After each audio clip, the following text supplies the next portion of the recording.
Hebreus, capítulo 6, nós vamos do versículo 4 até o 9.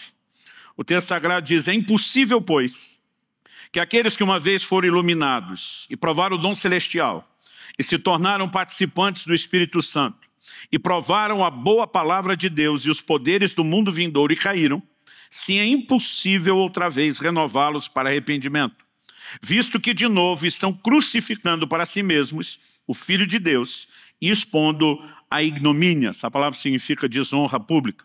Porque a terra que absorve a chuva que frequentemente cai sobre ela e produz erva útil para aqueles por quem é também cultivada, recebe bênção da parte de Deus.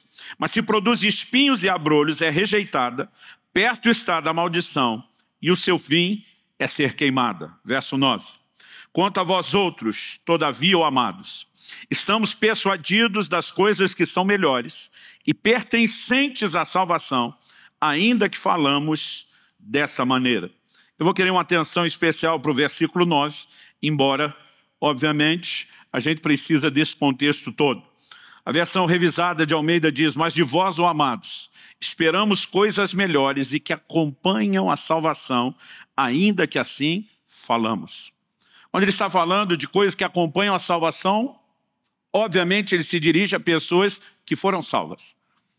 No entanto, ele começa com a abordagem falando a respeito de um grupo de pessoas que também foi salvo, mas tropeçou. E não apenas tropeçou, de acordo com o texto, eles caíram de tal forma que era impossível renová-los para arrependimento. A Bíblia não está dizendo com isso que quem tropeçou na fé depois de um encontro com Cristo, que alguém que se desviou não tem mais chance ou oportunidade, de forma alguma. Nós precisamos considerar com muita atenção declarações da palavra de Deus, são muito claras, específicas sobre isso. Por exemplo, o livro de Tiago termina dizendo, no capítulo 5, nos versos 19 e 20, meus irmãos, se algum dentre vós se desviar da verdade e alguém o converter, sabei que aquele que converte o pecador do seu caminho errado salvará da morte a alma dele e cobrirá multidão de pecados. A palavra de Deus está claramente falando que se um de nós desviar da verdade, ele pode e será restaurado, né, se arrepender, se voltar para o Senhor. Então, a Bíblia não está com isso dizendo que pessoas que se afastam ou que se desviam não têm restauração. Mas a Bíblia também, de uma maneira clara, diz que alguém pode cair de tal forma que ele cruza uma linha sem volta. Que essa linha existe é inegável. O próprio Jesus disse: se alguém blasfemar contra o Espírito Santo, não haverá perdão para ele nem nesse mundo, nem no vindouro. Então, nós sabemos que existe uma linha. O maior desafio, quando falamos em termos práticos, é estabelecer onde necessariamente fica essa linha. A palavra de Deus diz no livro de Isaías: buscai ao Senhor enquanto se pode achar, invocai-o enquanto ele está perto. Portanto, haverá um momento onde ele nem estará mais perto e nem poderá ser achado. Então a Bíblia diz: faça enquanto você pode. Alguém outro dia falou: não, pastor, mas isso não é para falar assim da morte. Falei: então olha só, está escrito buscar o Senhor enquanto vivo. Nós sabemos que depois da morte não haverá oportunidades. Jesus, falando sobre o rico e o Lázaro, diz que depois da morte o destino de cada um está sacramentado e não há mudanças. Mas nessa vida, alguém pode chegar a esse ponto. Alguns grupos dizem: não, se chegou a esse ponto de afastar do Senhor dessa forma é porque nunca teve uma experiência legítima. O próprio texto discorda. Ele fala que essas pessoas não podem ser renovadas para arrependimento. Então um dia viver uma experiência de arrependimento. O texto não apenas diz isso, mas se você olhar Hebreus capítulo 6, aí, versículo 4, há características na vida desse grupo que caíram. Ele fala, em primeiro lugar, que eles foram iluminados. Isso além de, obviamente, falar da luz de Deus resplandecendo nas trevas da vida de alguém, iluminação fala de revelação. Isso significa que não estamos falando de um grupo que não teve entendimento do Evangelho. Eles tiveram seus olhos espirituais abertos. Eles entenderam exatamente a pregação. O texto continua e diz que eles provaram o dom celestial. Acredito que seja uma menção do novo nascimento. Mas em vez de dar uma volta enorme para provar, né, para comprovar que ele está falando do novo nascimento, é só a gente passar para o próximo tópico, que exige que as pessoas tenham nascido de novo. O texto diz: e se tornaram participantes do Espírito Santo. Paulo diz em Romanos 8:9 que se alguém não tem o Espírito de Cristo, esse tal não é dele. Jesus, por outro lado, diz em João 14, né, falando do Espírito Santo, que esse mundo não o vê, nem o conhece, nem o pode receber. Portanto, ninguém pode recebê-lo sem ser dele e ninguém pode ser dele sem recebê-lo. E aqui o texto diz que se tornaram participantes do Espírito Santo. O texto sagrado continua e diz, provaram a boa palavra de Deus. Essa palavra aqui, provaram, ela é a ideia de saborear comida. A versão espanhola de Reina Valera diz, degustaram a boa palavra de Deus. O que me faz entender que além de uma pregação, uma exposição inicial, houve discipulado, houve instrução. Eles foram alimentados na palavra.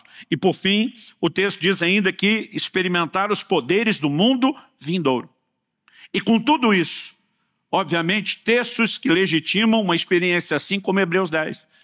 Hebreus 10, a partir do 26, a Bíblia diz, se deliberadamente vivermos em pecado, depois do pleno conhecimento da verdade, já não resta sacrifício pelos pecados. A Bíblia fala de pessoas que calcaram aos pés o Filho de Deus, profanaram o sangue da aliança com o qual foram santificados. E de vez em quando eu pergunto a esse, diz, não tiveram uma experiência. Digo, então como é que foram santificados pelo sangue de Jesus para profaná-lo depois sem ter uma experiência? E o texto diz que elas ultrajaram ao Espírito da graça. Isso, obviamente, nos assusta. Já citei dados e estatísticas aqui de que há muitas décadas, embora o número de evangélicos siga crescendo vertiginosamente no país, o número de desviados também. A média que nós temos de gente que um dia já esteve no nosso meio e hoje já não está professando ou pelo menos andando de acordo com a fé, né? Afastado do Senhor, muitos da própria igreja e da comunhão dos santos, esse número é assustador, a média é mais ou menos de 1 para 1. Para cada um crente firme, você tem do lado de fora alguém que já esteve no nosso lugar, vivendo o que vivemos e hoje está distante. Quem fala um pouquinho de Jesus nas ruas ou em qualquer lugar, o tempo todo vai esbarrar com gente desviada.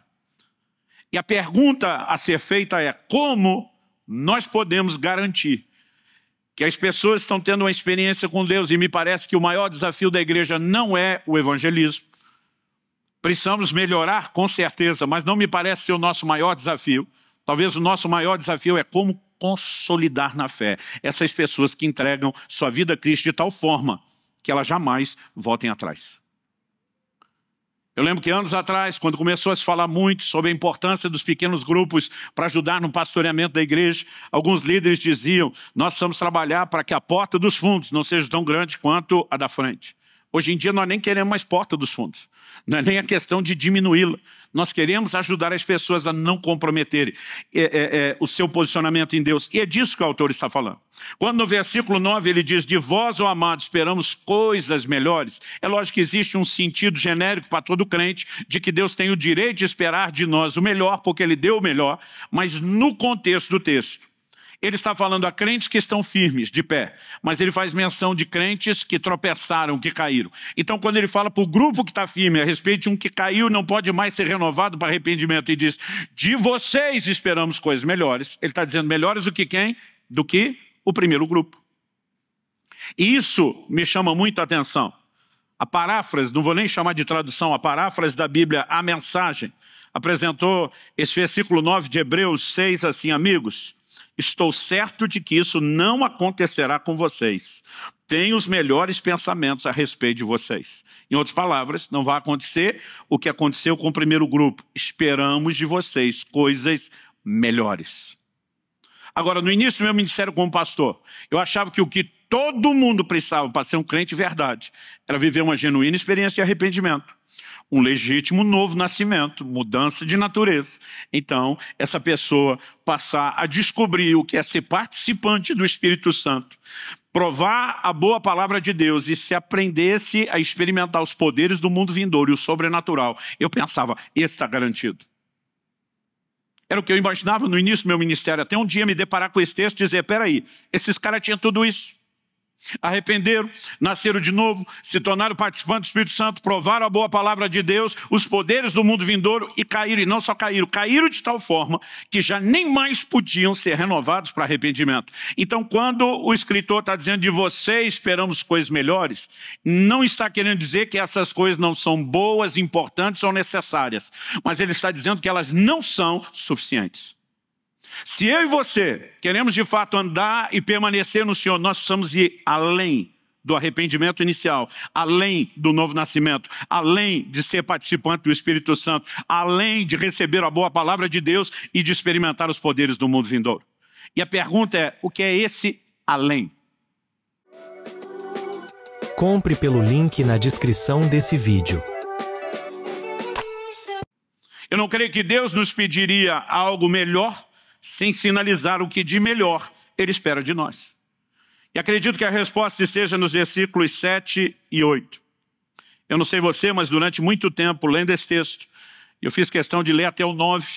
O contexto é ainda um pouquinho maior, mas até o 9, para que a gente pudesse perceber, quando ele chega no 9 e diz: de vós, amados, esperamos coisas melhores. É evidente que ele continua tratando do assunto, mas por muito tempo eu olhava os versículos 7 e 8 e eu tinha a sensação, falando na linguagem informática, de que alguém copiou o texto e colou no lugar errado. Eu já fiz isso por acidente, escrevendo um texto. De repente, na hora de revisar, eu olhava algo no meio, o que isso está fazendo aqui, que não tem o menor sentido.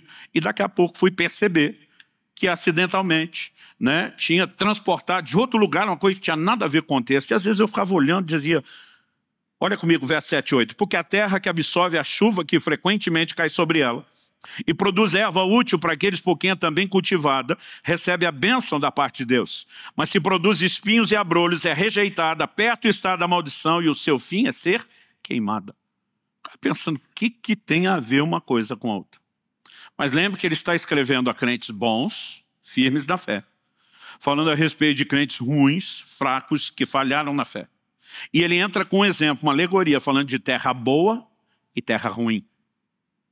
Uma terra que dá frutos, que tem a bênção de Deus, e uma que não dá frutos satisfatórios, está perto da maldição, e o seu fim é ser queimada. Ele não está falando de terra literal, até porque terra literal não queima. A alegoria aqui é justamente falar sobre os dois tipos de crente. E aí, durante muito tempo, eu não consegui entender que isso estava ligado ao contexto. Quando eu entendi, falei, não, tem uma figura aqui. Então, qual era a minha leitura? Bom, o que é que faz de um crente a terra boa, que tem a bênção da parte de Deus, e o que é que faz de essa terra ruim, que está perto da maldição, e o seu fim é ser queimado? Eu creio que você imagine que incinerador seja esse. E aí, olhando o versículo 7, eu dizia, a terra que absorve a chuva. Então eu pensava, não, sobre esse tipo de crente, chove. E aí eu olhava o outro versículo e diz, produz espinhos e abrolhos. Esse é o tipo, né, de vegetação que se encontra nos lugares secos, desertos, áridos, onde normalmente não há irrigação para ter outra coisa. Então eu cheguei a uma conclusão, eu mesmo, demorou para eu descobrir que também estava equivocado. Então, sob um tipo de terra chove, sob o outro não.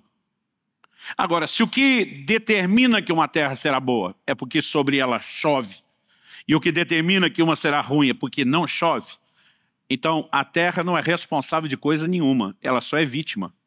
Porque fazer chover sobre ela não está no poder da terra. Então não faria o menor sentido ou Deus nos orientar a algo, ou nos cobrar de algo que não está no nosso poder. Mas durante muito tempo eu ficava pensando, essa é a única lógica. Mas quando você pensa com a macrovisão bíblica, Jesus diz lá no Sermão do Monte que Deus faz sair o sol e chover sobre justos e injustos. Ele não nega a chuva sobre ninguém. Nem no natural, nem no espiritual. O livro de Joel compara o derramar do Espírito Santo dos últimos dias com o derramar das chuvas. A Bíblia fala da chuva temporã e serôdia, ou as primeiras e últimas chuvas. Eram as chuvas, né, antes do plantio e próximas da colheita. E aí, depois de dar esse exemplo, Joel disse, e acontecerá nos últimos dias, que derramarei do meu Espírito sobre toda a carne. Deus nunca diz, vou derramar do meu Espírito sobre os crentes. Deus nunca diz, vou derramar do meu Espírito sobre os crentes bons das igrejas boas. Ele diz, eu vou derramar do meu Espírito sobre toda a carne. Desde a criação do homem, o Espírito Santo vem trabalhando e tentando conduzir o coração do homem para Deus. É Ele que convence do pecado, da justiça e do juízo. Antes de eu e você nascermos do Espírito, a experiência do novo nascimento é chamada em Tito 3,5 de o lavar da regeneração do Espírito Santo. Antes de eu e você termos o Espírito Santo habitando dentro de nós, Ele precisou primeiro trabalhar no nosso coração para que essas coisas pudessem acontecer. Lá em Gênesis 6,3, antes de Deus estabelecer, né, o dilúvio, O desabafo é: o meu espírito não agirá para sempre no homem, porque é carnal. Em outras palavras, Deus está dizendo: o meu espírito sempre está tentando trazer o homem para perto de mim, mas ele está sempre inclinado a ser governado pela carne, em vez de ouvir o meu espírito. Mas o Espírito Santo sempre vai procurar espaço para trabalhar no coração das pessoas. Eu ouço testemunho de gente que teve um encontro com Deus, não necessariamente dentro da igreja. Obviamente, muitos deles estavam sendo cobertos de intercessão, havia tentativas insistentes, recorrentes de evangelismo, oração por trás disso, mas alguns dizem: pastor, eu estava lá no meio de uma balada e comecei a chorar, e Deus me visitou, e eu tive um nojo de tudo aquilo, um arrependimento profundo. Eu já ouvi as histórias de conversão das mais estranhas e esquisitas que você puder imaginar, porque é o Espírito Santo de Deus que opera isso, e Deus seja louvado, ele não está preso ou limitado à esfera de um culto ou de um templo. Ele faz isso em todo lugar. Então, tentar acreditar que há um derramar do Espírito Santo sobre alguns, sobre outro, não apenas não transforma isso numa orientação prática, como sequer é compatível com as ideias de justiça que a própria Bíblia comunica. Então, a pergunta é: qual é o grande diferencial aqui? O versículo 7 diz que a terra que absorve a chuva. A diferença entre uma terra e outra não é que sobre uma chove e a outra não. É que a primeira retém, segura a água da chuva. Ela corresponde com o investimento divino. O maior investimento para que uma terra seja frutífera da parte do Criador é a chuva. Mas há alguns tipos de solo que não conseguem reter a água. E o problema de alguns lugares que não são férteis, às vezes não é falta de irrigação, às vezes é a incapacidade do solo de reter a água que cai sobre ele. E esse é um ponto que tem chamado e muito a minha atenção para algo que eu acredito ser essencial. Repito o que eu falei antes, não estou dizendo que arrepender-se, nascer de novo, ser participante do Espírito Santo, provar a boa palavra de Deus, os poderes do mundo vindouro, não sejam coisas importantes, mas, embora sejam vitais, essenciais, elas não são suficientes. Há algo mais que eu e você precisamos aprender, e esse algo mais, se olhamos para o derramar dessa chuva, como uma figura da ação do Espírito Santo, precisamos entender que absorver ou reter a água da chuva é a capacidade de interagir com a pessoa do Espírito Santo, de corresponder com a pessoa do Espírito Santo. E acredito que quando entramos nesse ponto, para mim, da mais alta importância na vida cristã, eu percebo que, de uma forma geral, é algo, que você encontra em falta no ensino e na pregação cristã, de maneira geral, no corpo de Cristo. Pensa num assunto que não se fala muito, é sobre essa interação com a pessoa do Espírito Santo. O Espírito Santo tem como um dos seus papéis garantir que aquilo que Deus começou na minha e na sua vida continue e termine de forma bem-sucedida, em vez de ser abortado pelo meio do caminho. No entanto, que há possibilidade de se abortar o que Deus começou, nós também não vamos discutir. Paulo fala de pessoas que naufragaram na fé. O que era o naufrágio? Alguém entrava numa embarcação visando navegar de um porto até outro, atracar em segurança. Mas muitas vezes a viagem era abortada, não era completada. E o naufrágio normalmente significava que eles não só não chegariam ao lugar do destino, mas iriam perecer. Na jornada da fé, infelizmente, muitos têm naufragado. Não por falta de recursos da parte de Deus, mas muitas vezes pela falta de interação com Ele. Então, um elemento que tem sido muito discutido por alguns é justamente essa questão de que o Espírito Santo traz segurança para a vida do salvo a respeito de uma conclusão daquilo que Deus começou. E eu queria que você lesse comigo alguns textos que apontam nessa direção. Vai comigo para a segunda carta de Paulo aos Coríntios, no capítulo 1, e vamos ler junto aí os versículos 21 e 22. O texto sagrado diz: mas aquele que nos confirma convosco em Cristo e nos ungiu é Deus, que também nos selou e deu o penhor do Espírito em nosso coração. Vou ler o mesmo texto na Nova Versão Internacional.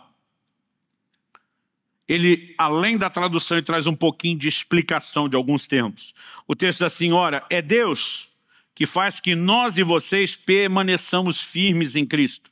Ele nos ungiu, nos selou como sua propriedade. Passou o texto, não falava de propriedade, não. Mas alguém só punha um selo naquilo que lhe pertencia.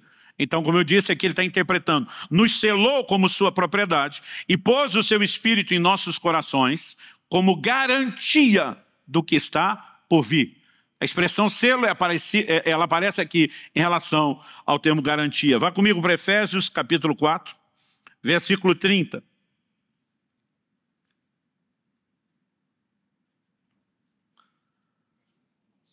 O texto sagrado diz: e não entristeçais o Espírito de Deus, no qual fostes selados para o dia da redenção. Há um selo, e esse dia da redenção nunca está falando da obra inicial, está falando da sua conclusão.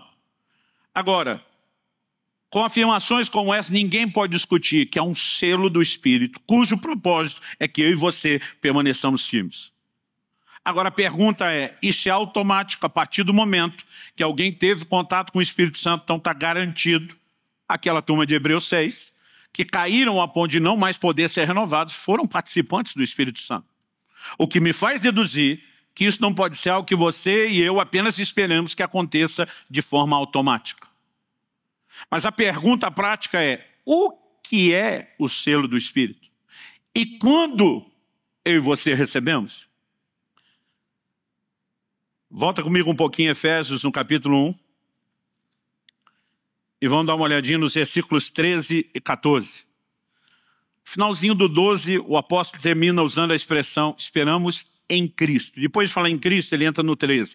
Em quem? Então, em quem aqui leia-se em Cristo? Em quem também vós, depois que ouvistes a palavra da verdade, o evangelho da vossa salvação, tendo nele também crido, fostes selados com o Santo Espírito da promessa, o qual é o penhor da nossa herança até o resgate da sua propriedade, em louvor da sua glória.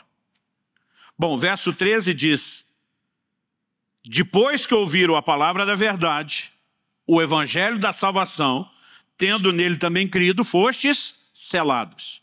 Isso levou a igreja tradicional, histórica, durante muito tempo, a declarar, no momento em que o crente nasceu de novo, ele recebeu o selo do Espírito Santo. É depois de ouvir a palavra, é na hora que crê, ele imediatamente, ao nascer de novo, recebe o selo do Espírito Santo. E durante muito tempo não se questionava isso. Mas por volta do século XIX, quando irrompeu o grande movimento pentecostal, que varreu toda a terra, e as pessoas começaram a viver uma experiência poderosa com o batismo no Espírito Santo, que depois de muitos séculos não era anunciado, pregado, embora fosse isoladamente experimentado por uns aqui ou acolá. Os pentecostais começaram a usar uma expressão, e até hoje a gente brinca que isso é gíria de crente, pelo menos da turma do manto, daqueles bem pentecostais. Às vezes eles nem usam a expressão batizado no Espírito Santo. Um pergunta para o outro, já foi selado? Eles começaram a pregar o selo como sendo não o novo nascimento, mas sim o batismo no Espírito Santo. Por quê? Eles diziam, eu tenho um monte de crente, alegadamente nascido de novo, desviando.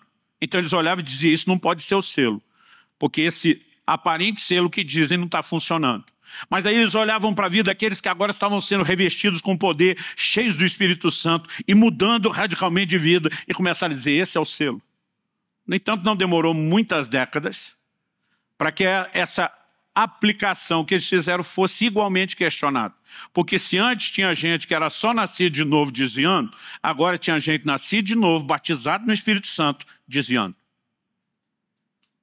Embora se sustente no meio pentecostal até hoje, que o selo do Espírito Santo seja o batismo, as pessoas às vezes me perguntam, pastor, e aí? É na hora do novo nascimento ou é na hora do batismo no Espírito?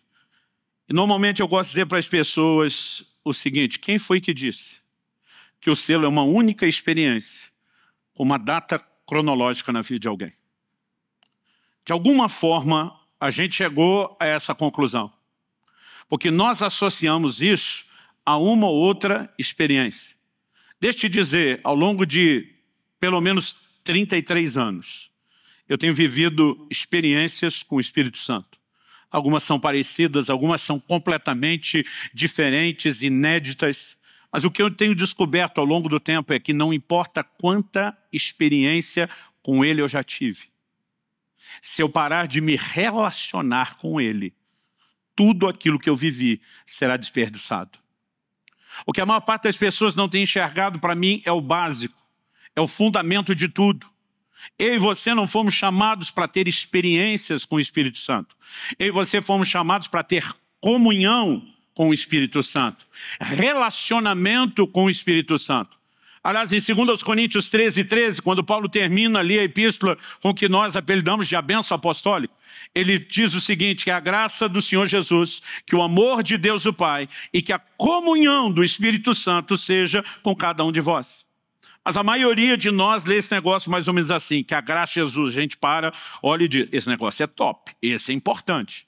Porque a gente lembra de pela graça sois salvos, mediante a fé a gente diz, se não tivesse graça não tinha salvação. Esse negócio é importante. Aí depois a gente lê que o amor do Pai, a gente diz, esse também é top, importante. Porque a gente lembra de Deus amou o mundo de tal maneira que deu seu Filho. A gente pensa que não fosse o amor de Deus, a gente estava lascado.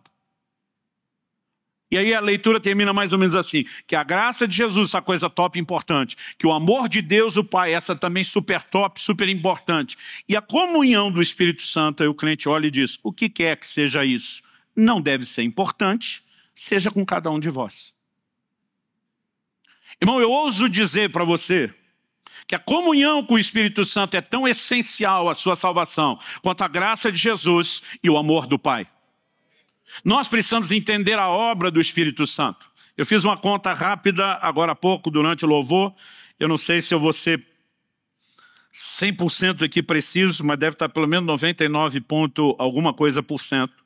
Eu acredito que eu completei hoje, dia 2 de fevereiro de 2021, 17.576 dias de vida, incluindo já a soma dos anos bissextos.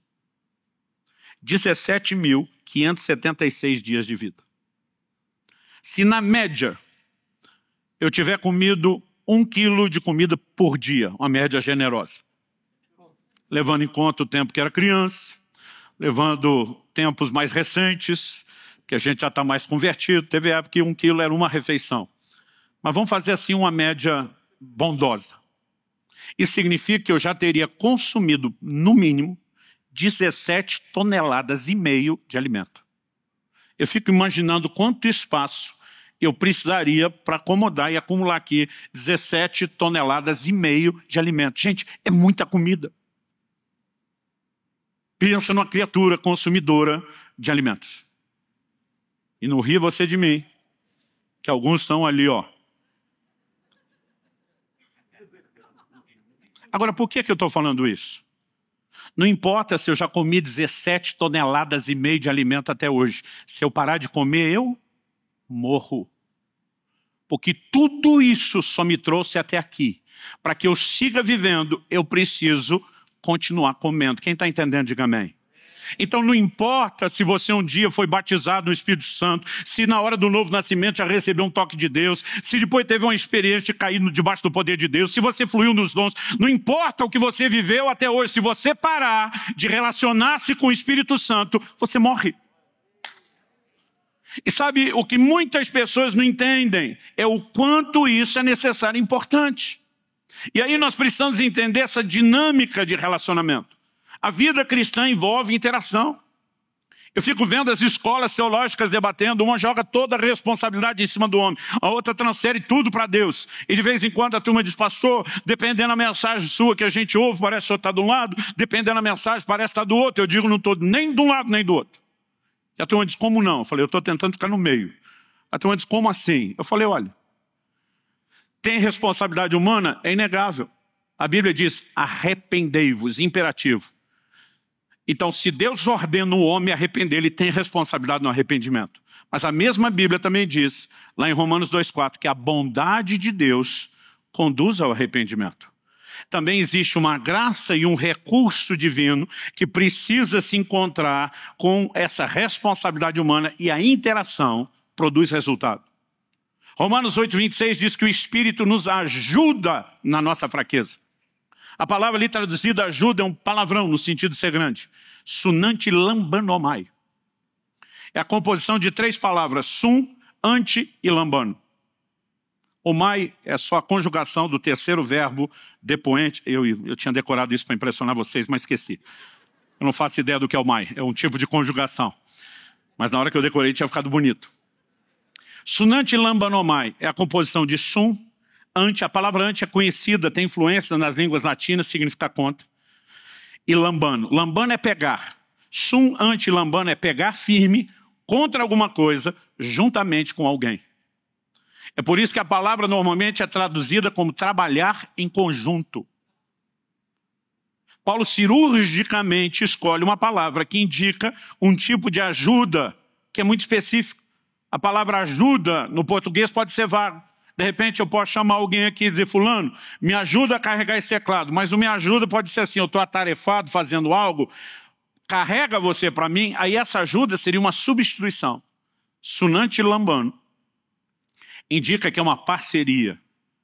Muitas pessoas traduzem isso como pegar a outra ponta do peso. Então, supondo que esse púlpito fosse algo pesado e, hipoteticamente, eu tivesse que movê-lo e não conseguisse, e de repente chamasse alguém, Marciano, me ajude a carregar, eu estaria dizendo, pega firme, junto comigo, contra o peso, pega na outra ponta. Quando a Bíblia diz que o Espírito Santo nos ajuda, essa é a natureza da obra. Ele não vem substituir, ele não vem fazer no seu lugar, ele vem te ajudar. Então você precisa entender a parceria e cooperar com ele enquanto ele coopera com você. Quem está entendendo, diga amém. Quando nós começamos a entender isso, reter a água da chuva, né, essa correspondência com o Espírito Santo se torna uma chave. E nós podemos falar de qualquer coisa. A gente pode estar falando a respeito de como eu e você vivemos a vida cristã no dia a dia. Paulo escreve aos Tessalonicenses, diz, não apagueis o Espírito. O que ele está querendo dizer? Que existe algum botão em algum lugar, que se o crente descobrir e for lá apertar, o Espírito Santo deixou de existir? Claro que não. Apagar o Espírito ou extinguir o Espírito, dependendo da versão, fala não de extinguir a pessoa, mas de você apagar a influência dele. Porque ele não vem dominando, estabelecendo, impondo nada de forma unilateral. Quando a Bíblia fala sobre a comunhão do Espírito Santo, há uma chave nessa questão do relacionamento que nós precisamos entender. Um dos textos que fala sobre o selo diz, e não entristeçais o Espírito de Deus, com o qual fostes selados. Em outras palavras, ele está dizendo que essa ideia do selo e da garantia também tem a ver com a forma como você interage, com a dinâmica de relacionamento que você mantém com o Espírito Santo. Porque é possível apagá-lo, é possível entristecê-lo.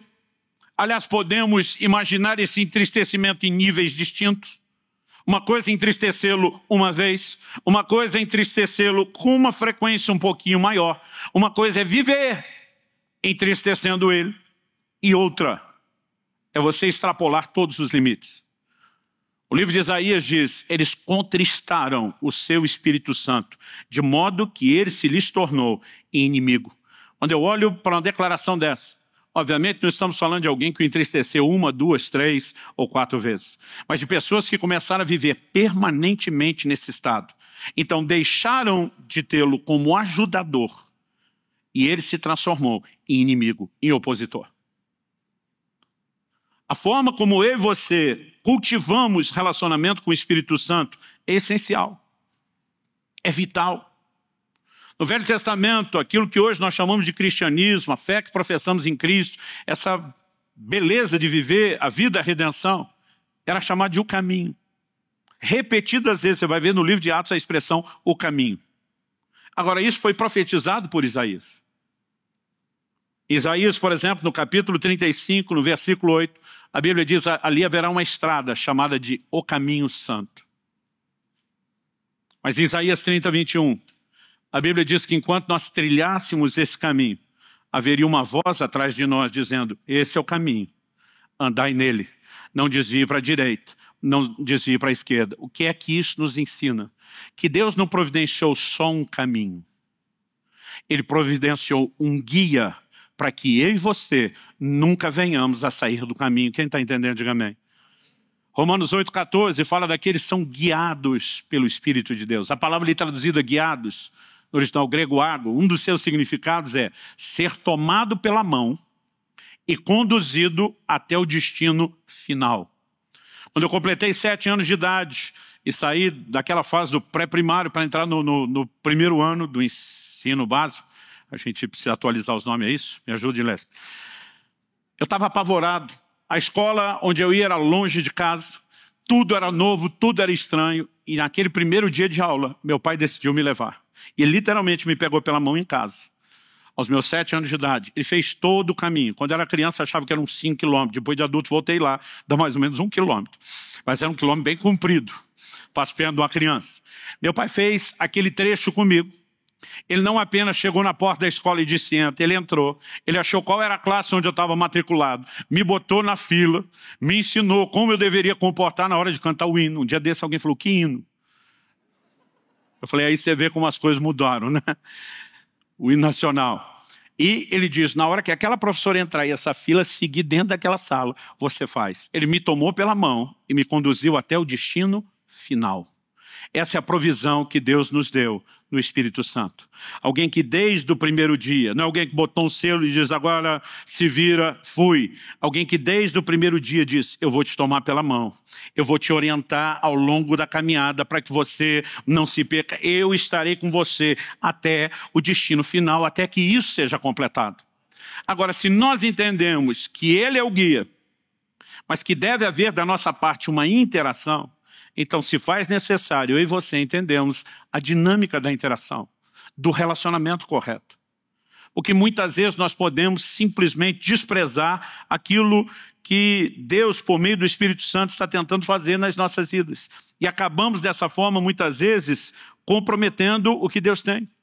Tiago, capítulo 4, dá uma olhadinha comigo. Nós falamos sobre apagar o Espírito, nós falamos sobre entristecê-lo, mas dá uma olhadinha comigo no livro de Tiago. Capítulo 4, vamos começar primeiro no versículo 4. No 4 ele diz assim, infiéis, a maior parte das versões dizem adúlteros. Infiéis, não compreendeis que a amizade do mundo é inimiga de Deus? Aquele, pois, que quiser ser amigo do mundo, constitui-se inimigo de Deus. Ou supondes que em vão afirma a Escritura, é com ciúme que por nós anseia o Espírito que Ele fez habitar em nós? Uma vez eu citei aquele texto de Isaías 63, que diz que contristar o seu Espírito Santo de modo que ele se lhes tornou inimigo. Alguém falou, isso é coisa do Velho Testamento. Eu falei, você tem certeza? Que inimizade de Deus é coisa só do Velho Testamento? Porque a Bíblia diz que qualquer que quiser, né, ser amigo do mundo constitui-se inimigo de Deus no Novo Testamento. Que os que estão na carne não podem agradar a Deus, porque a carne é inimizade contra Deus. E aqui ele começa com esse termo, a palavra traduzida infiéis, na maior parte das versões adúlteros, no grego é moichos. Ela significa literalmente isso, adúltero, alguém que é infiel na aliança do casamento. Não é só um ato qualquer de infidelidade, é um ato muito específico de infidelidade. E aí quando ele diz, vocês não compreendem que a amizade do mundo é inimizade contra Deus? Então imagine que ele coloca o crente do lado de cá, ele faz o crente mirar Deus do outro lado. Mas ao mesmo tempo, é como se ele estabelecesse uma terceira ponta, formando um triângulo amoroso, que é o mundo. Ele diz, qualquer que em vez de ter os seus olhos para Deus, começa a ter os seus olhos para o mundo, constitui-se inimigo de Deus, porque está violando uma aliança. E aí ele vai dizer no verso 5, algo que nessa perspectiva faz sentido. Ou supondes que em vão afirma a Escritura, que o Espírito que Ele fez habitar por nós anseia até o ciúme. Ciúme do quê? A missão do Espírito Santo é nos levar esse caminho final para esse grande encontro. Nós somos chamados a noiva sendo preparada para um encontro, um casamento com o Senhor Jesus. Quando qualquer um de nós, no meio da jornada, começa a desviar os olhos, ele vai ficar enciumado, porque a missão dele é nos manter fiéis. O Espírito Santo nos foi dado, ele veio habitar em mim e você, não é porque faltou lugar para ele no céu, e ele achou que seria uma boa morar em mim e você de graça, sem pagar aluguel.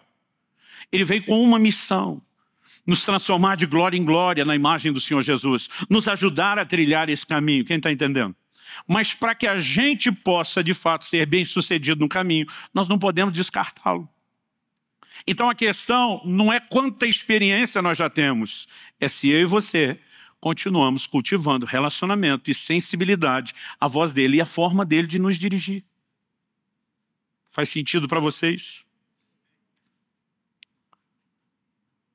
Quando você começa a considerar isso, talvez faça então mais sentido você entender o quanto a igreja do Novo Testamento valorizava que o novo convertido, o mais rápido possível, tivesse um encontro e uma experiência com o Espírito Santo.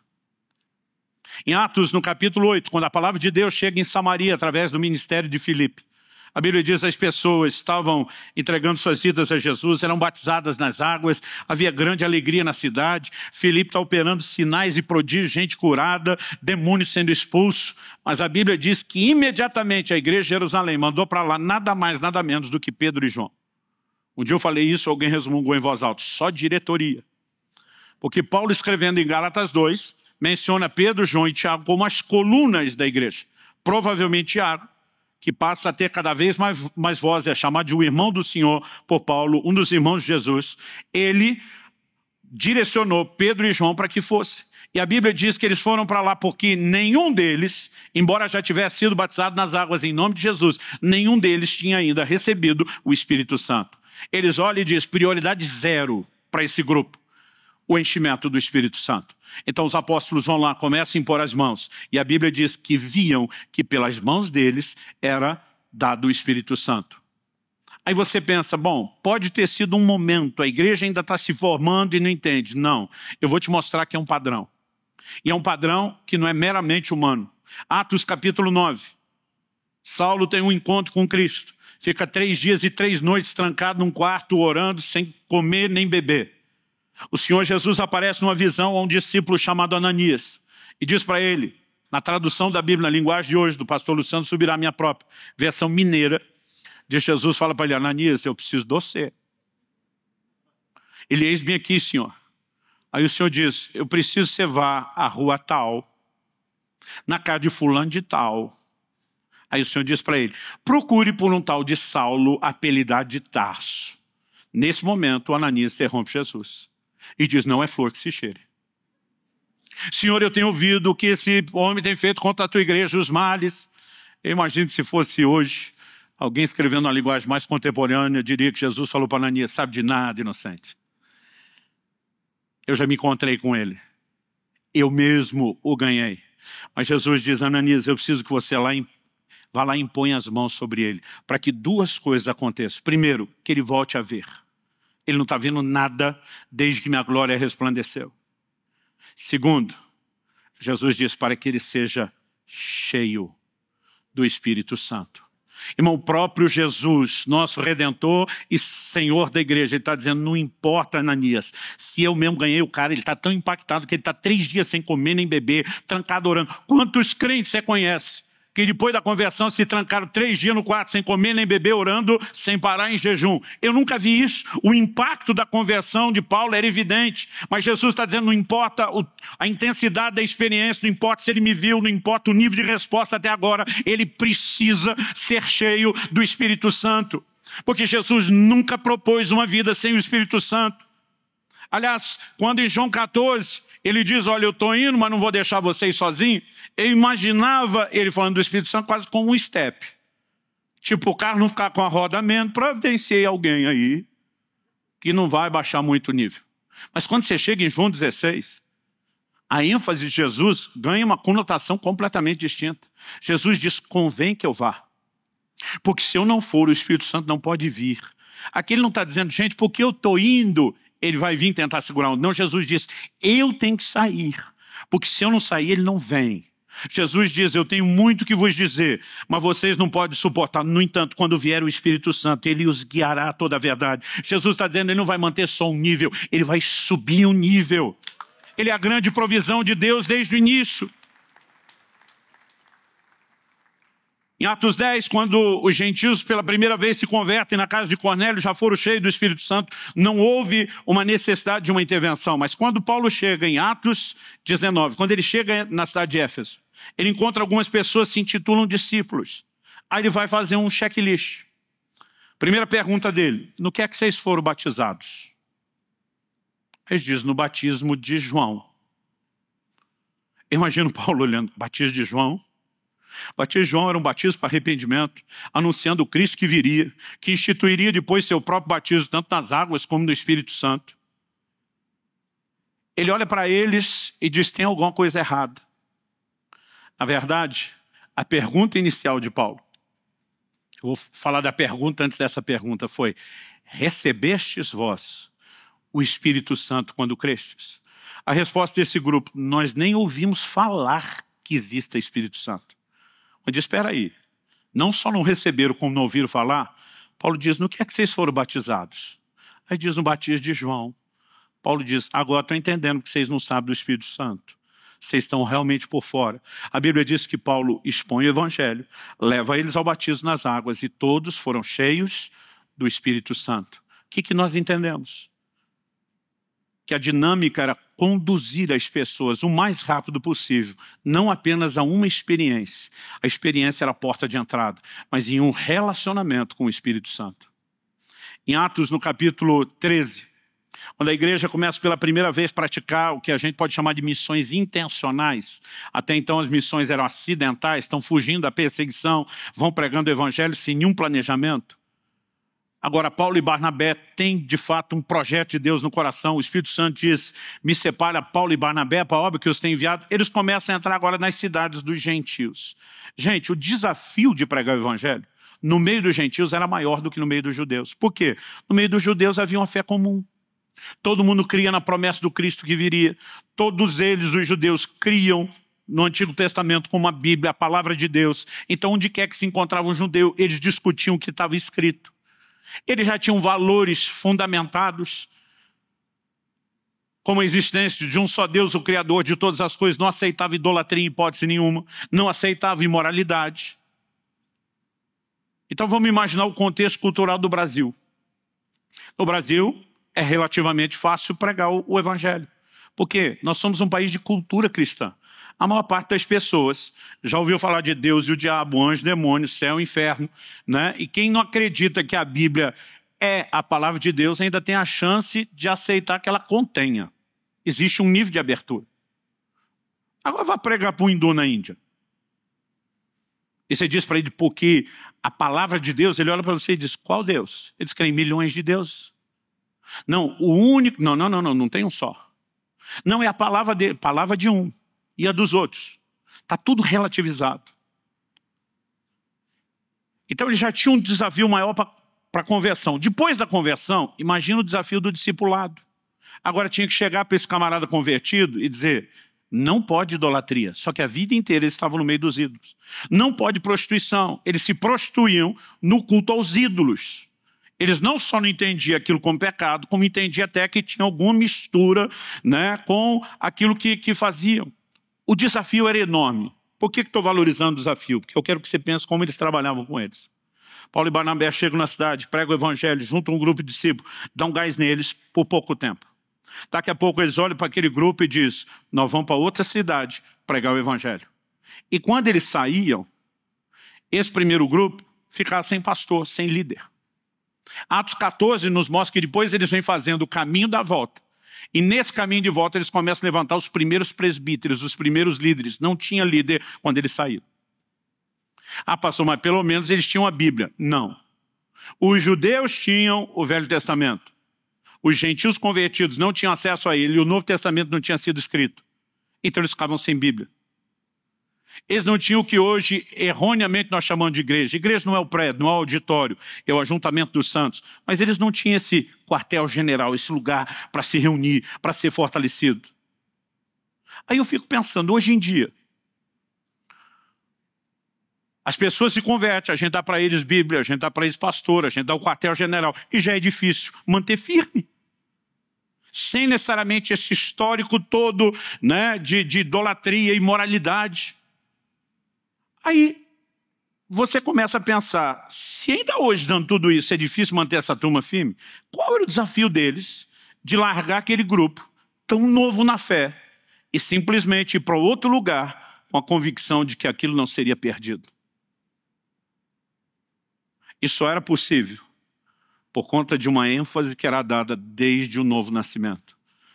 1 de João 2,20, ele diz: vós tendes a unção do santo. No verso 27 ele diz: e todos tendes conhecimento. E não tem necessidade de que ninguém vos ensine coisa alguma, porque a unção do Santo que está em vós e é verdadeira, ela vos ensina todas as coisas. Antes de ir embora, eles iam para esse grupo. Não é que Bíblia não é importante. Deus já providenciou uma parte que vocês ainda não têm, vai providenciar outra, é importante. Não é que ter pastores que os conduzem não seja importante, senão Jesus não teria dito para Pedro: apacenta as minhas ovelhas. Não é que reunir-se não seja importante, senão a igreja não teria se reunido ao longo dos séculos. Mas estão dizendo até que essas coisas sejam supridas, vocês já têm o essencial. Enquanto vocês vão andando no caminho, haverá uma voz atrás de você dizendo: este é o caminho, ande nele, não desvie para a direita, não desvie para a esquerda. Essa capacidade de se manter sintonizado ao Espírito Santo que garante que eu e você não vamos afastar do caminho. Essa é a única coisa que eu e você temos, que está naquele patamar onde a turma olha: arrependeu, nasceu de novo, né? Ele foi iluminado, sim, se tornou participante do Espírito Santo, sim, da boa palavra, mas vai olhar tudo isso e dizer: essas 6 coisas são vitais, importantes, mas não são suficientes. O que eu e você precisamos é permanecer continuamente nesse lugar de comunhão com o Espírito Santo. Ah, pastor, mas esse negócio de ouvir o Espírito Santo é complicado. Eu digo: é nada. Nós precisamos entender que é tão simples que esses crentes, desde o início, embora às vezes eles tinham mais ensino específico sobre isso do que nós, que temos tanta informação doutrinária sobre tanta coisa, às vezes acabamos recebendo. Outro dia um irmão falou para mim: pastor, vocês falam aí de Deus dirigir, eu não sei o que é isso. Falei: sabe, todo culto você tem um treino. Quando chega a hora da oferta, falo para ele: 2 vozes vão falar dentro de você. Uma diz: dá nada não. Ou dá essa nota menorzinha aí da carteira. Falei: a outra vai dizer: dá sim. Essa não, pega aquela outra maior. Falei: imaginando que você não seja, e não estou zombando de quem tem um problema, né? Merece não só compaixão, mas todo cuidado. Mas falei para ele: imaginando que você não seja um esquizofrênico no mais alto grau de dupla personalidade, essas 2 vozes disputando não pode proceder de você. Eu falei: então, considerando que nós já sabemos qual é a sua voz falando, seu avarento, falei para ele, eu tinha liberdade. Eu falei: de quem que você acha que é a outra voz? Aquela sugestão que parece um pensamento, um sentimento, tentando te empurrar a contribuir. Aí ele, querendo dar de ganhar, disse: será que é o diabo? Eu falei: só se ele converteu para querer você contribuindo. A verdade, gente, é que a coisa é simples. Vamos imaginar alguns exemplos que eu passei a usar ao longo do tempo, que são talvez dos mais comuns entre nós. Você encontrou um grupo de irmãos, daqueles que decidiu usar a língua como um chicote para açoitar um outro crente que não está presente. Aquela turma da linguinha bifurcada, que o veneno corre no sangue da boca, no canto da boca, e eles estão descendo a lenha. Talvez você nem falou muito contra, mas também não defendeu e nem pediu que ninguém considerasse nada. Mas mesmo achando que não estava participando tanto, quando você sai de lá, tem um desconforto dentro de você. Não é necessariamente uma voz, tem hora que você não sabe dizer se aquilo é um pensamento, um sentimento, tem hora que você fica pensando: será que é minha consciência? Mas algo está dizendo: você não deveria ter se conduzido dessa forma. Você não deveria ter falado daquela maneira do seu irmão. O problema é que a maioria de nós, em vez de prestar atenção nisso, a gente luta com nada a ver, todo mundo fala.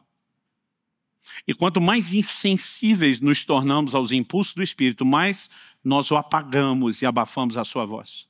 Mas quanto mais sensíveis nos tornamos, mais nós começamos a perceber as suas orientações. Aí se encontrou um outro grupo de pessoas, dessa vez não eram os irmãos, era a turma do trabalho ou da escola. E todo mundo começou a contar piadas, está rindo com eles, mas a coisa migrou de piada para piada suja. E o problema da piada suja é a sujeira. Ela não deixa de ser engraçada. Algumas delas são mais engraçadas do que umas que não são sujas. E aí você está rindo com eles. E de repente o velho homem ficou com saudade. Você mesmo abriu o baú, já pegou e contou algumas coisas também. E quando você sai dali, de novo aquele desconforto dentro de você. Você não deveria ter brincado com essas coisas. Quem que está fazendo isso dentro de você? É o Espírito Santo. O crente está lá no quarto, no lugar de oração, e quanto mais ele se entrega à oração, mais sensível ele fica à ação do Espírito Santo.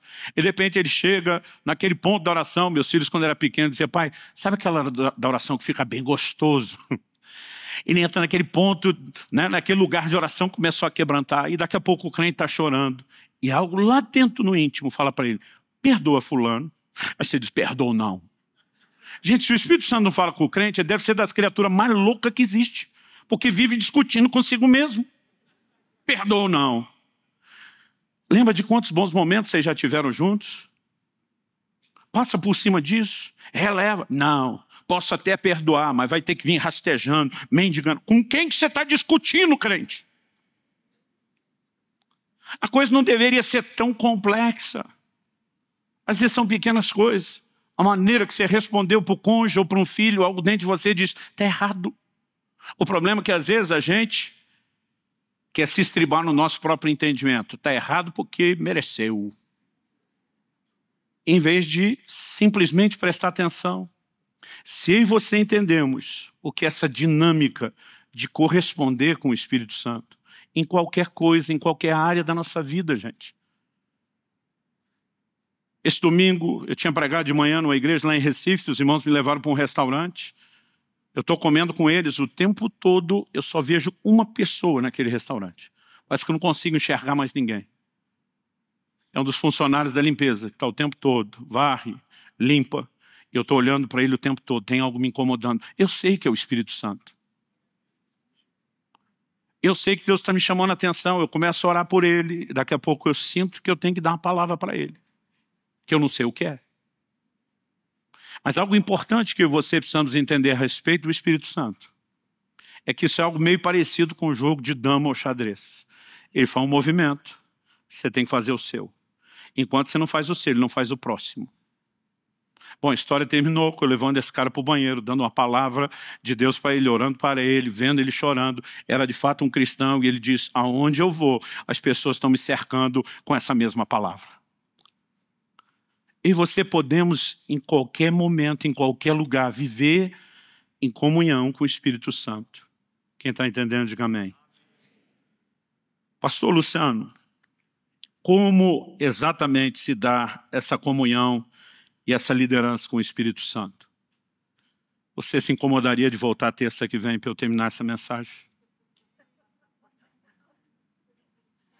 Porque o meu horário já terminou. Vamos ficar em pé.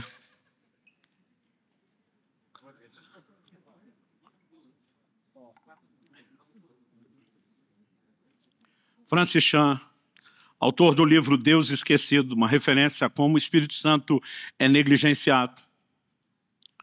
Um dia alguém me viu falando essas coisas e falou: pastor, o senhor já leu esse livro? Eu falei: ainda não. O cara fala muito dessas mesmas coisas que você. Ele até acabou me dando o livro que eu li e recomendo. Mas o que me chamou a atenção antes de ler o livro era a chamada da contracapa, da quarta capa. Tinha uma frase dele que dizia assim: se eu fosse Satanás e meu objetivo final fosse frustrar os propósitos de Deus e seu reino, então estou lendo ele falando, e mesmo dele é hipotético, é deixar claro que eu não sou, ok? Se eu fosse Satanás e meu objetivo final fosse frustrar os propósitos de Deus e o seu reino, uma das minhas principais estratégias seria levar os frequentadores de igreja a ignorar o Espírito Santo. E quando você pensa no escopo todo da doutrina bíblica, talvez não haja um tiro mais certeiro para quem quer nos demover do lugar da fé do que esse. A vida do sobrenatural não são só orações respondidas, milagres e operação dos dons. É a capacidade de se submeter a Cristo numa forma que eu e você não temos recursos em nós mesmos para conseguir viver. O sobrenatural vai se desdobrando de muitas formas, mas nós precisamos viver debaixo desse controle divino. Quem está entendendo, diga amém. Sabe, tem gente com uma ideia equivocada de avivamento. Avivamento na cabeça dele, ele acha que um dia ele vai acordar e o rio de Deus inundou tudo, veio aquela enchente, está tudo tomado. Não é assim que funciona. No livro de Ezequiel, no capítulo 47, quando você lê sobre o rio, você percebe que ele sai do santuário. O livro do Apocalipse diz que emana do trono do próprio Deus. Aliás, a Bíblia diz, há um rio cujas correntes alegram a cidade de Deus. E de repente, quando ele vê aquele rio, o rio obviamente fala da obra de Deus, da ação divina, porque a Bíblia diz, por onde o rio passa, tudo volta a viver. E quando ele vê o rio, o anjo se coloca ao lado dele e diz, vem comigo. E a Bíblia diz que ele mediu 1000 côvados. O côvado é mais ou menos meio metro. Então isso é equivalente a meio quilômetro. Então ele vai medindo, anda meio quilômetro. E depois de andar meio quilômetro, a água ainda dá nos tornozelos. A Bíblia diz que aquele anjo mede mais 1000, agora outro quilômetro. E a água dá no joelho. A Bíblia diz que ele mede mais 1000. Em momento nenhum ele parou. Por que não parou? Porque não chegou a hora de parar. Água no tornozelo não é hora de parar. Água no joelho não é hora de parar. Água nos lombos não é hora de parar. Sabe quando parou? Não é quando atravessa o rio, porque o propósito não era chegar do outro lado. A Bíblia diz, até que cheguei às águas profundas. Diga comigo, águas profundas. Esse é o meu e o seu destino. Algo que entendi é que não é o rio que invade a minha vida, que vem até mim. Sou eu que tenho que entrar no rio. Tem crente uma vida inteira esperando a tal da enchente que não acontece. Quando na verdade ele não entendeu que Deus está esperando que ele entre no rio. Agora, quando você tem água no tornozelo, ou mesmo tem um pouco mais água no joelho, ou mesmo um pouco mais nos lombos, você ainda está pisando no chão. Enquanto dá pé, você se governa. Você decide para onde vai. Mas quando a Bíblia diz, cheguei às águas profundas, e o profeta Ezequiel diz, águas para se nadar, ele está dizendo que não dá mais pé. E quando não dá mais pé, não é mais você que se governa. Agora é o rio que te carrega. É o rio que assume o controle. A experiência de entrega ao Espírito Santo ela é progressiva. É o que eu e você vamos nos entregando, até perder completamente o controle. A ideia de ser cheio do Espírito Santo na cabeça de muitos de nós está errada. Porque a gente imagina ser cheio eu vou ter mais do Espírito Santo. Aí eu estava pela metade, sair do culto preenchido, como se você tivesse mais dele. João 3,34 diz que Deus não dá o Espírito por medida. Então não tem como te dar um pouquinho do Espírito Santo, depois mais um pouco, depois mais um pouco. Ele não dá por medida. A ideia de ser cheio é ser inteiramente preenchido. Isso não é você ter mais do Espírito Santo, é o Espírito Santo ter mais de você. É quando você vai se entregando, se rendendo. Ele pode entrar em todas as áreas da sua vida e preencher você totalmente. Ser cheio do Espírito é Ele ter mais de você e não você ter mais dele. E se nós não entendemos essa interação, nós vamos negligenciar coisas por muito tempo. Na área dos dons, Paulo diz a Timóteo, não seja negligente para com o dom que é em ti. Nós vamos falar mais dessas coisas semana que vem, mas nós precisamos entender essa dinâmica de rendição diária ao Espírito Santo. Eu queria estar aqui te dizendo que desde que eu entendi isso, eu nunca mais entristeci o Espírito Santo, mas não seria verdade. É lógico que eu nunca acordei um dia pensando hoje é dia de maldade. Vamos entristecer o Espírito Santo. A gente não faz esse tipo de coisa. Imagino que a maioria não faça.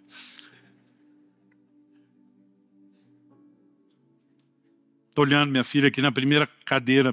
Pensa na menina que eu amo. Mas por mais que ame, eu muitas vezes a entristeci.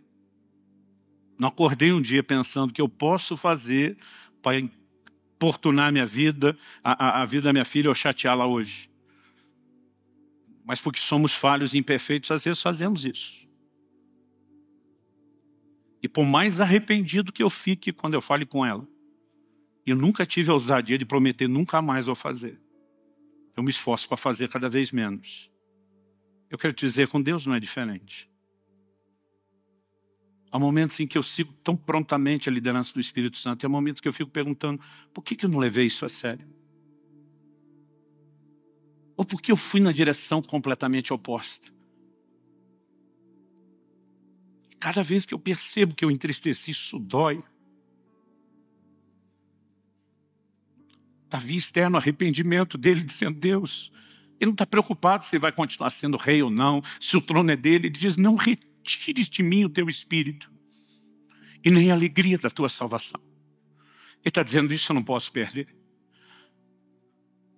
O homem chamado de homem, segundo o coração de Deus, não era perfeito, mas tinha uma prontidão de arrependimento, um desespero para reconectar com o Espírito Santo, não porque ele precisava profetizar com os salmos.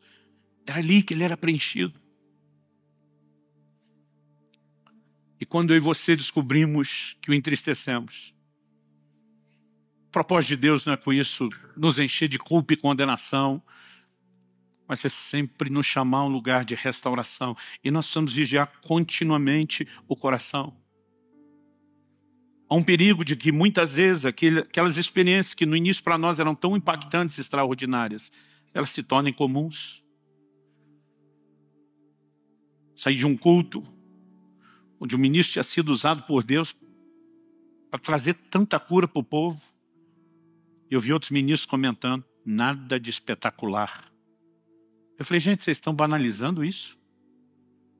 Se não tiver aquelas manifestações das mais extraordinárias que nem vocês têm o tempo todo, vocês vão desmerecer uma reunião, um ministro, um homem de Deus?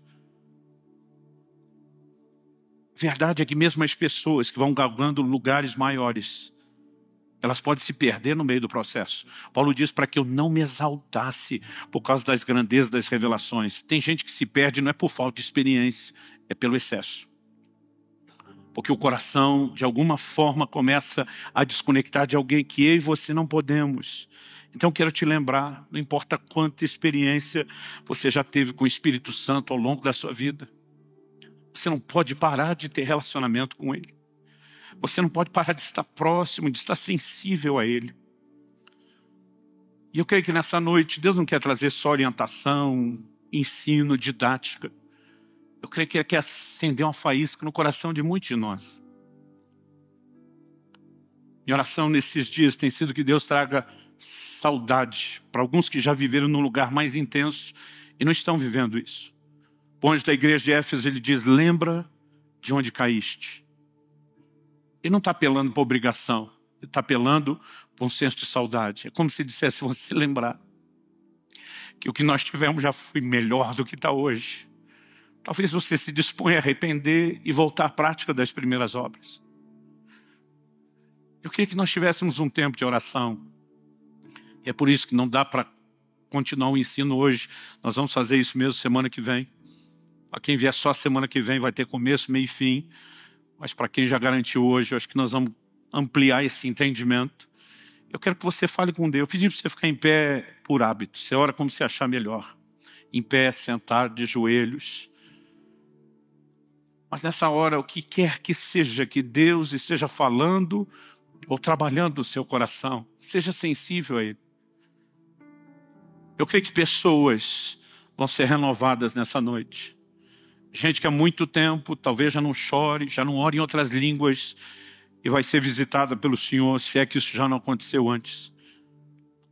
Talvez você que ainda não teve essa experiência do batismo do Espírito Santo possa receber isso ainda agora, ainda essa noite. Mas mais do que uma experiência, Deus quer que a gente possa de fato trazer alinhamento para um relacionamento que vai nos levar a viver constante e progressivamente as experiências. Talvez você esteja vivendo um momento de muito desgaste. Se falou muito sobre preocupação financeira ao longo da pandemia. O Paraná atingiu recordes de divórcio como nunca antes. Porque as pessoas no convívio do lar descobriram problemas que não percebiam, ou descobriram a gravidade deles de uma forma que não tinha. Isso tem trazido desgaste para tanta gente. E o crente não é diferente, a menos que ele se abasteça numa outra fonte.